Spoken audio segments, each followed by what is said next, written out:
بسم اللہ الرحمن الرحیم۔ السلام علیکم۔ حضرت آدم علیہ السلام کا بیان۔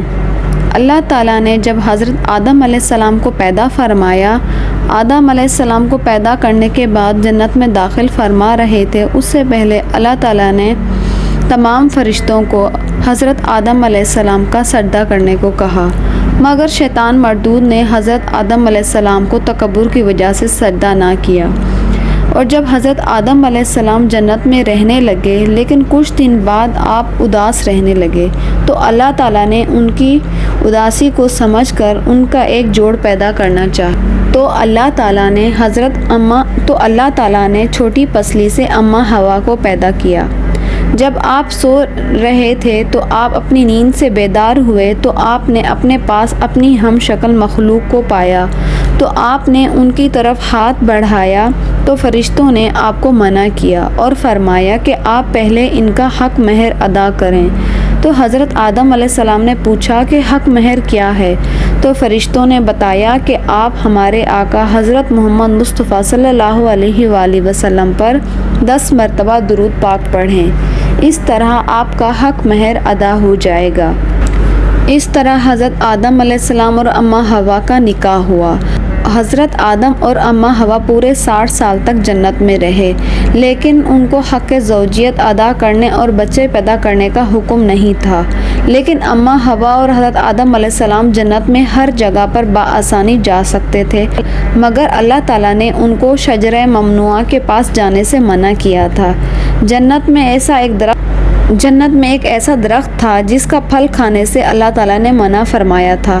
جیسے ہی اللہ تعالیٰ نے حضرت آدم اور اماں ہوا کو اس درخت اور اس کے پھل کھانے سے منع فرمایا تھا، تب سے شیطان نے اپنی کاوشیں شروع کر دی تھیں، کیونکہ شیطان کو حضرت آدم علیہ السلام کا سجدہ نہ کرنے کی وجہ سے جو بے عزتی برداشت کرنی پڑی، وہ دن رات یہ کوشش کرنے لگا کہ شیطان کی یہ خواہش تھی کہ حضرت آدم علیہ السلام کو کسی طرح نافرمانی کے اوپر آمادہ کرے۔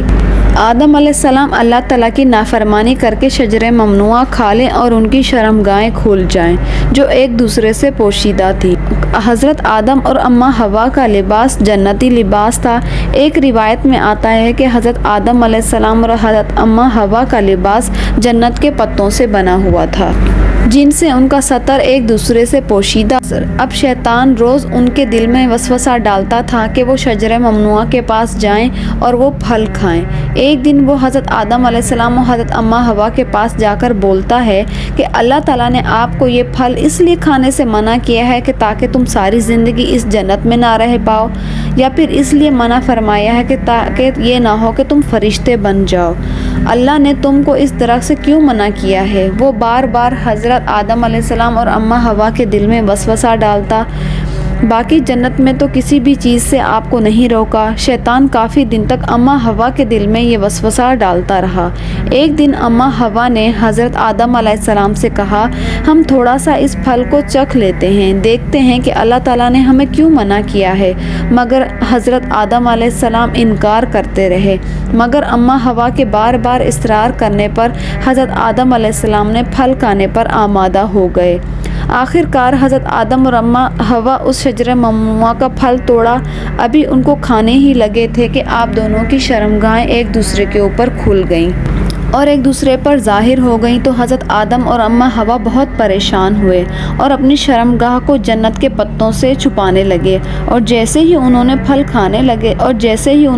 کھانے کا ارادہ کیا تو اللہ تعالیٰ نے فرمایا، کیا میں نے تم کو منع نہیں کیا تھا اس شجرہ ممنوعہ کے پاس جانے سے؟ کیا میں نے تمہیں نہیں کہا تھا کہ شیطان تم کو ورغلائے گا؟ بے شک وہ تمہارا کھلا دشمن ہے۔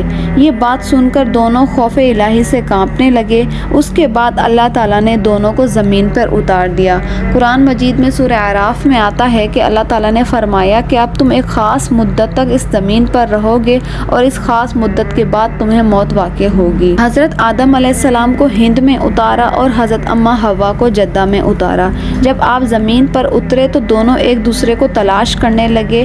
حضرت آدم علیہ السلام جب زمین پر آئے تو حجر اسود اور جنت کے پتے بھی ساتھ لے کر آئے، جس کو انہوں نے انہوں نے زمین پر پھیلا دیا۔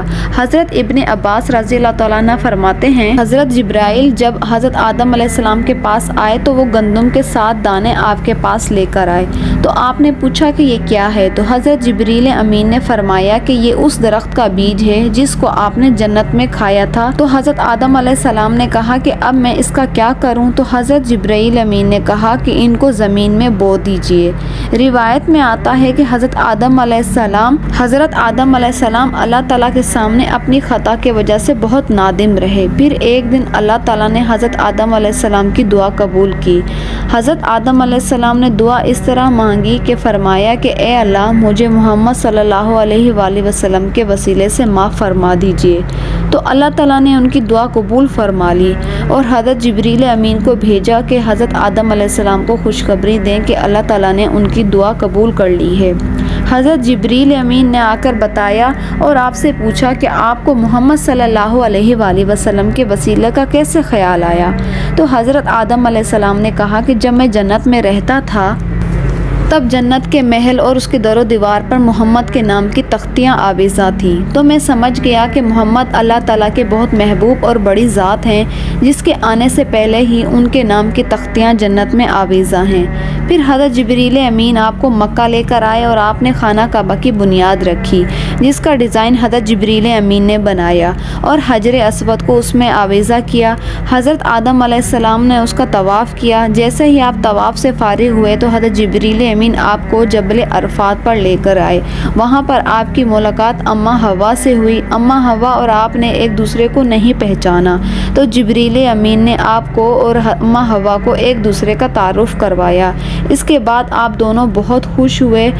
اس کے بعد اللہ تعالیٰ نے آپ کو بہت کثیر تعداد میں اولاد عطا فرمائی، اور اسی طرح انسان کو شیطان نے ورغلانے کے لیے عورت کا استعمال کی۔ اس لیے کہا جاتا ہے کہ عورتیں شیطان کی رسیاں ہیں، اور اللہ تعالیٰ ہم کو شیطان مردود کے شر سے بچائے اور حضرت محمد صلی اللہ علیہ وآلہ وسلم کی محبت کے ساتھ جینا مرنا نصیب فرمائے۔ آمین۔